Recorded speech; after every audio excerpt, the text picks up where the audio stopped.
আসসালামু আলাইকুম ওরহমতুল্লাহ। গণিত বিষয়ক ক্লাসে আপনাকে স্বাগত।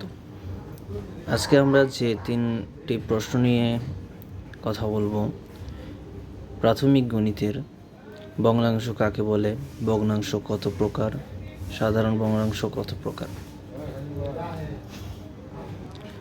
কোনো বস্তুকে সমান 2 বা ততোধিক ভাগে ভাগ করলে যে খণ্ডাংশ পাওয়া যায় তাকে সমস্ত বস্তুর ভগ্নাংশ বলে। ভগ্নাংশ কত প্রকার? ভগ্নাংশ সাধারণত 2 প্রকার, সাধারণ ভগ্নাংশ, দশমিক ভগ্নাংশ। আজকে আমরা দশমিক ভগ্নাংশ নিয়ে আলোচনা করব না, সাধারণ ভগ্নাংশ নিয়ে আলোচনা করব। সাধারণ ভগ্নাংশ 3 প্রকার: প্রকৃত ভগ্নাংশ, অপ্রকৃত ভগ্নাংশ, মিশ্র ভগ্নাংশ। প্রথমে আলোচনা করি প্রকৃত ভগ্নাংশ। আমরা এখানে দেখতে পাচ্ছি প্রকৃত ভগ্নাংশ, একটি ভগ্নাংশ দেওয়া আছে 5/1, অর্থাৎ উপরে আছে 1, নিচে আছে 5।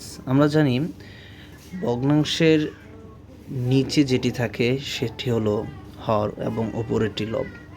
প্রকৃত ভগ্নাংশের হর বড় হবে এবং লব ছোট হবে।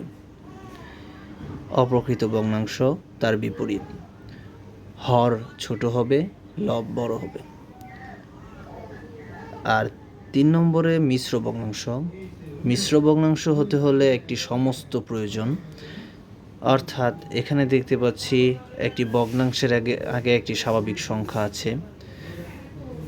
তো একটি সংখ্যা এবং একটি ভগ্নাংশ মিলে মিশ্র ভগ্নাংশ তৈরি হয়। সামনে আমরা এই ভগ্নাংশ নিয়ে আরও ক্লাস করব, আরও কথা বলবো। আল্লাহ হাফেজ।